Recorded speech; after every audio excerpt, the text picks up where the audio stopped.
Oke, bismillahirrahmanirrahim. Assalamualaikum warahmatullahi wabarakatuh, teman-teman semua. Waalaikumsalam warahmatullahi wabarakatuh.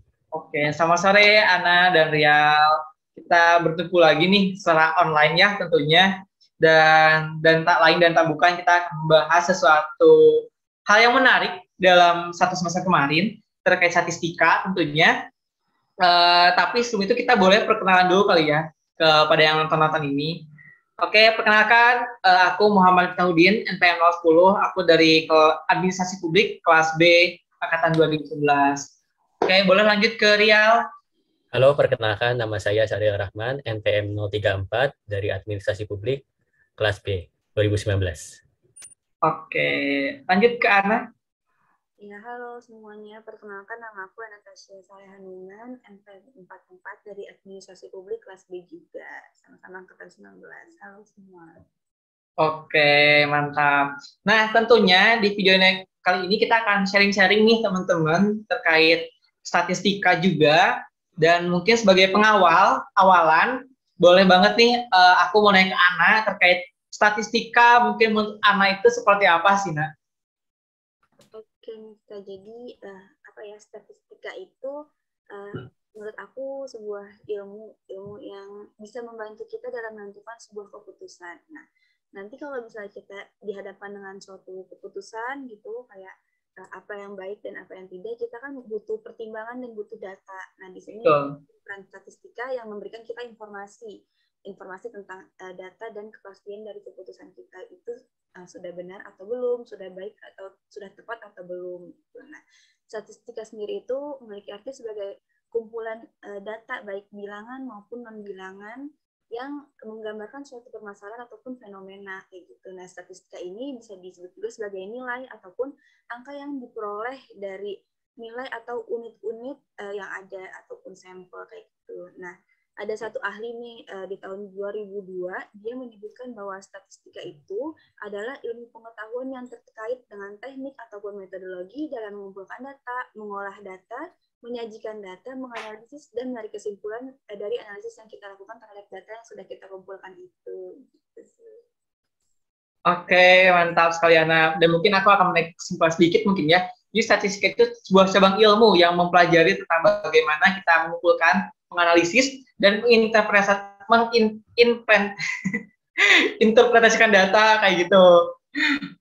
Dan mungkin aku mau nanya juga nih ke Rial terkait statistika menurut administrasi publik seperti apa sih ya? Boleh banget nih.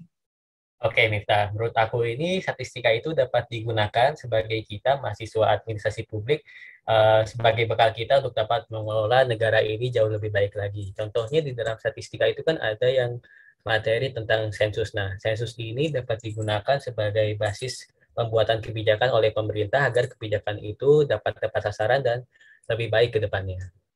Seperti itu, Miftah.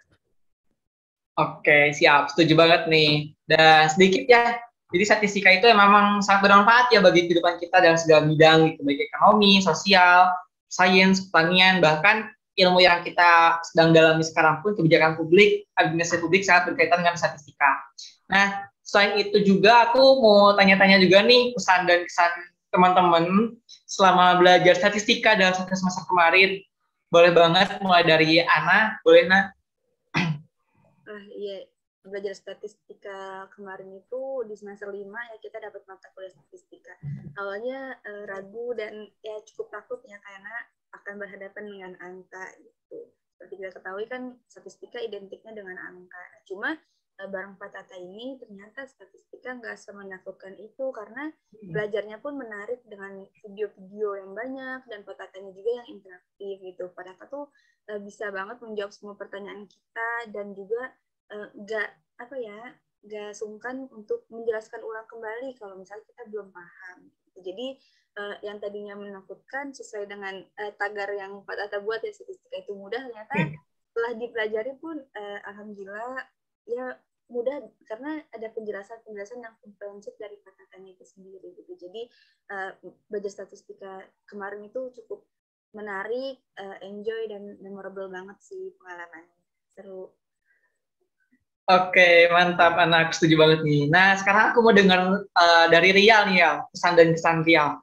Oke, menurut aku Pak Tata di dalam menjelaskan materi statistika sangat komprehensif sekali ya. Aku juga berterima kasih kepada Pak Tata yang sudah men-share video-video materi tentang statistika, yaitu melalui WhatsApp ataupun melalui kanal YouTube-nya, sehingga saya dan teman-teman juga dapat memahami jauh lebih baik lagi tentang apa itu statistika. Terima kasih Pak Tata. Oke, mantap banget nih. Betul ya tadi video-video yang diberikan sama Pak Tata. Terus aku juga mungkin sekilas sedikit belajar statistika itu fun banget ya ternyata. Jadi sebelum masuk kelas pun kita disuguhkan dengan sebuah lagu yang sangat ceria untuk bakar semangat kita pada hari itu. Dan di akhir pun dikasih lagu juga gitu sama Pak Tata. Dan ini yang menjadi pembeda dari kelas-kelas yang lain, sehingga mata kuliah statistika dalam satu semester kemarin sangat have fun, sangat dapat dipahami sama kita semua. Dan tentunya terima kasih banyak nih buat Pak Tata gitu, udah membimbing kami selama satu semester kemarin. Dan kayaknya kita nggak cukup nih buat ngomong pesan dan kesan di video kali ini. Dan itu aku mau ngajak teman-teman buat cerita atau presentasi materi yang paling menarik apa sih menurut teman-teman semua. Nah, boleh banget dimulai dari Rial gitu. Boleh ya? Ya, baik teman-teman, aku izin share screen ya.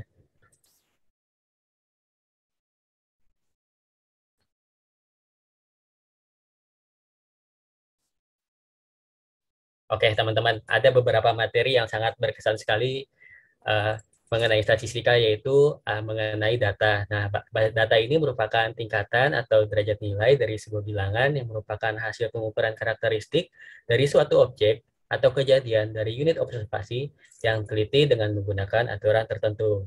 Nah, kemudian data ini apabila diklasifikasikan berdasarkan jumlah unit dari organisasi dibagi menjadi dua, yaitu sensus dan sampling. Sensus itu merupakan data yang dikumpulkan dari seluruh unit yang dalam populasi. Contohnya teman-teman, yaitu jumlah masyarakat di sebuah kecamatan seluruhnya berjumlah 50.000 orang. Jika peneliti mampu mengobservasi seluruh penduduk yaitu 50.000 orang, maka data yang diperoleh adalah data sensus. Kemudian terkait dengan sampling merupakan data yang hanya dikumpulkan dari sebagian unit yang ada di dalam populasi. Contohnya yaitu jumlah masyarakat di sebuah kecamatan seluruhnya berjumlah 50.000 orang. Jika peneliti hanya mampu mengobservasi sebanyak 35.000 masyarakat, maka data yang diperoleh yaitu data sampel. Mengenai skala pengukuran. Nah, skala pengukuran ini teman-teman yaitu tingkatan atau derajat nilai dari sebuah bilangan yang merupakan hasil pengukuran karakteristik dari suatu objek atau kejadian dari unit observasi yang teliti dengan menggunakan aturan tertentu. Nah, skala pengukuran ini dibagi menjadi 4, yaitu nominal, ordinal, interval, dan rasio. Banget nih Rial. Tadi udah sedikit flashback ya, Ana. Mungkin aku dan Ana, pembahasan terkait tadi skala pengukuran, ada nominal, ordinal, ada rasio, ada juga interval, kayak gitu. Dan tadi juga ada pengertian data itu sendiri, ada sampling, ada sensus, itu tadi udah sama Rial, menarik banget nih. Selanjutnya ini materi yang paling menarik sih menurutku, dan ini yang aku dalami juga ya, yaitu tentang ukuran variasi. Nah, sebelumnya Pak Tata pernah setiap awal kelas itu pasti menyampaikan statement bahwasanya statistika itu mudah, dan mudah-mudahan sih selanjutnya mudah-mudah terus ya untuk statistika. Nah, next, di sini aku bahas ukuran variasi, yang dimana ukuran variasi ini menunjukkan keragaman kumpulan data yang dimiliki. Nah, ada keyword juga nih dalam ukuran variasi. Yang pertama itu, semakin besar nilai ukuran variasi, maka kumpulan data yang dimiliki semakin heterogen. Yang kedua, interpretasi nilainya digabungkan dengan ukuran statistik lainnya. Next. Nah, di sini ada jenis-jenis ukuran variasi, ada 8. Yang pertama ada range, ada quality range, ada quartile deviation, ada coefficient variation, ada average deviation, ada variance, ada standard deviation, dan z-score. Dan sekarang aku jelasin sedikit sih, ada 3 jenis aja, yaitu 3 teratas. Next, ada range. Yang pertama, yaitu selisih nilai-nilai ekstrim yang terdapat dalam kumpulan data, atau dengan kata lain, selisih nilai tertinggi dengan nilai terendah dalam kumpulan data. Biasanya rumusnya R sama dengan data terbesar dikurangi data terkecil. Dengan notes, hanya dapat dicari untuk data yang belum dikelompokkan. Next.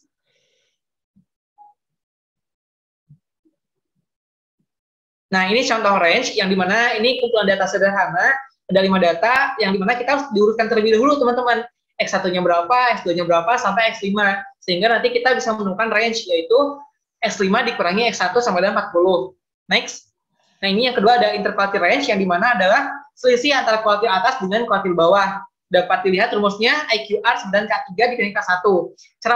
Cara mencari K3 sama K1 gimana? Ini ada rumusnya juga. Misalkan K3 data ketiga N tambah 1 plus per 4 dan K1 data ke-1 N tambah 1 dibagi 4. Nah, dalam interquartile range ini data yang belum dikelompokkan maupun data yang sudah dikelompokkan dapat ditentukan nilai IQR-nya. Next.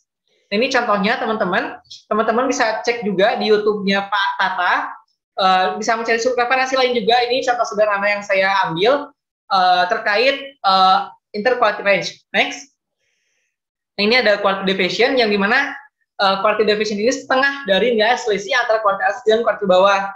Yang ternyata kita udah nemu nih interquartile deviation-nya, maka sekarang tinggal kuartilnya tinggal dibagi setengah aja teman-teman hasil si interquartile range itu sendiri kayak gitu. Gitu aja sih simpelnya, dan masih banyak video-video juga di Pak Tata yang bisa ditonton nih sama teman-teman semua gitu. Itu dari aku. Mungkin sekarang boleh banget dari Ana buat penyampaian materi yang menarik menurut Ana. Iya, makasih juga Miftah tadi telah menjelaskan tentang ukuran variasi ya. Emang itu menarik banget dan ternyata setelah dipelajari ya tidak sesusah itu.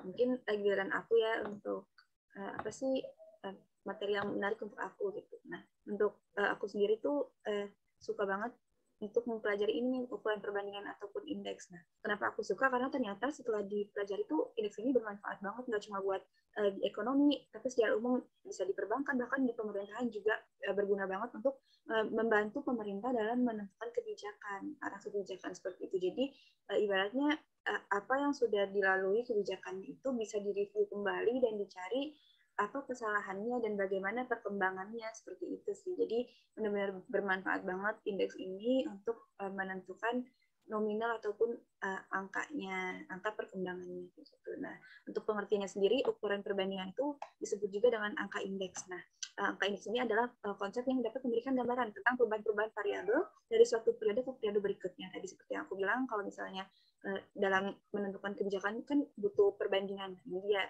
menggunakan ukuran perbandingan ataupun angka indeks. Nah, secara umum ini angka indeks digunakan untuk menyatakan tingkat harga, volume perdagangan, dan juga hal-hal lainnya dalam jangka waktu tertentu dalam perbandingan dengan suatu nilai dengan periode ataupun waktu dasar tertentu juga. Nah, untuk menentukan penyusunan angka indeks, kita harus menentukan dulu nih apa yang akan kita ukur, metode apa yang akan kita gunakan untuk cara menghitungnya, sumber dan syarat perbandingan datanya, serta periode atau waktu dasarnya. Nah, kenapa sih kita harus menentukan hal-hal tersebut tadi? Karena angka indeks ini banyak jenisnya, teman-teman. Jadi, pertama ada indeks agregatif sederhana, indeks rata-rata harga relatif, indeks agregatif tertimbang, ada indeks class pairs, ada indeks PASC, dan ada indeks Drawbridge, ada indeks Fisher. Ini digunakan untuk rata-rata geometri, ada juga indeks Marshall-Edwards, dan yang terakhir ada indeks Walsh. Jadi, indeks ini ada jenisnya tergantung cara menghitungnya dan juga cara penggunaannya. Mungkin dari aku. Oke, mantap banget nih pembahasan terkait angka indeks ya, Naya. Dan tentunya ketiga materi kita tadi mudah-mudahan sih bisa diimplementasikan juga ya dalam ilmu yang kita dalami sekarang gitu, tentang administrasi publik, kebijakan publik, dan lain-lainnya kayak gitu. Dan dari aku pribadi nih sebagai penutup dalam video ini, aku dulu ya. Aku mau ngucapin terima kasih banyak buat Pak Tata yang udah sabar, udah memberikan pengetahuan dan pengalaman terkait statistika, bagaimana, terus video-video yang di-share sama Pak Tata sangat bermanfaat sekali, dan tentunya memberikan pemahaman yang lebih dalam lagi kepada kami selaku mahasiswa dalam mempelajari statistika di semester 5 ini. Nah, itu aja teman-teman, terima kasih banyak sudah menonton video ini sampai akhir, dan mungkin sedikit pesan dari aku, teman-teman bisa belajar di mana aja, masih banyak video-video di YouTube, di Google Scholar untuk mencari data-data atau informasi terkait statistika. Mungkin segitu aja, mohon maaf apabila dari kami bertiga ada kekurangan, kesalahan, baik dalam penyampaian kata ataupun perbuatan. Terima kasih banyak lagi, sekian, Assalamualaikum warahmatullahi wabarakatuh, terima kasih. Ku menunggu kau putus dengan kekasih.